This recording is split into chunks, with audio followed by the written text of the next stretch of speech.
In this video, I'm talking about... Wait, what? You idiot! I said the T5, not 5T. Oh, it's hard to find good help.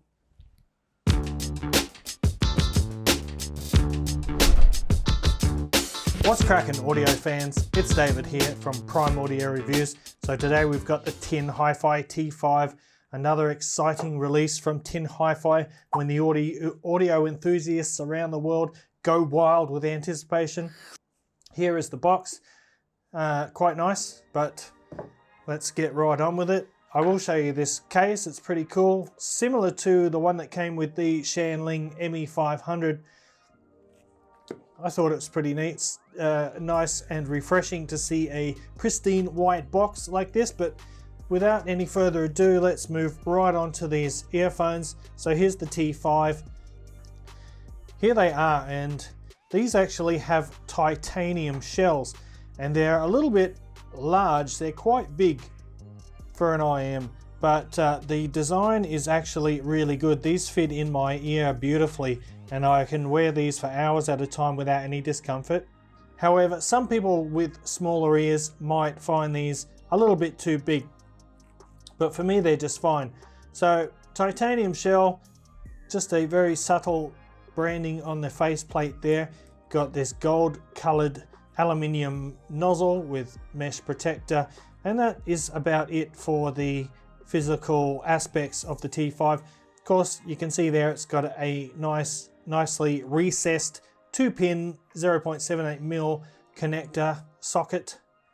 Moving right along to the sound now, and this will probably be relatively short because frankly the sound of the T5 is not very good. Let me tell you why.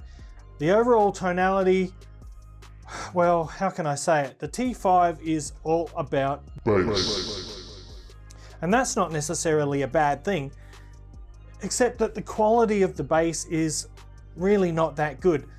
It's a very thick bass. It's a heavy bass. It has a lot of impact. It hits really hard. In fact, after listening to a couple of songs, it kind of starts to feel like you're getting hit in the head with a wet pillow. It's just this relentless thunk, thunk, thunk, and there's not a lot of texture or definition.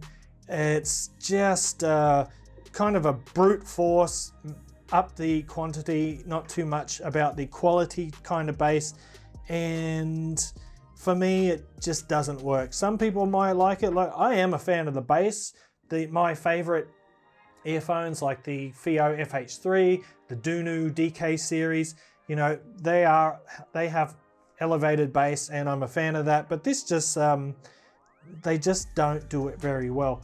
Let's talk about the mid-range now, and the mid-range is, well, it's recessed, because not only is the bass heavily elevated, the treble is elevated as well. I'll get to the treble in a minute, although the treble does play a major role in the way that the mid-range sounds, but in terms of the mids, quite recessed, heavy V-shaped signature. Vocals sound quite awkward on the T5. They sound a little bit hollow. They're quite sibilant, so you get these really harsh S and T sounds, and the vocals and instruments tend to get drowned out by the bass and the treble. It's just not very well done. The resolution is so-so for something in this price range, but during complex passages or busy tracks, the mid-range does kind of get lost in this white haze of noise. And finally, let's talk about the treble. And the treble on the T5, yes, it is fairly heavily elevated to compensate for that massive bass response. But the problem is it's a peaky treble, and not a good kind of peaky. It has a significant peak at 5 kilohertz, which a lot of people know associates often with sibilance. It also has a significant peak at 8 kilohertz, which is known for causing sort of splashiness. It does provide definition and clarity to the overall signature and the image, but in this case, it just There's another peak at 12 kilohertz as well, and the conjunction of all these peaks kind of leads to a treble that is a bit thin, is a little bit harsh, sibilance on vocals, crash cymbals sound a bit splashy, they sound a bit artificial, and it gives a sort of unnatural tone to the overall sound. So I'm just gonna wrap it up there. I really don't have much else to say about the Tin HiFi T5. I do love the build of the shells, pretty happy with the cable.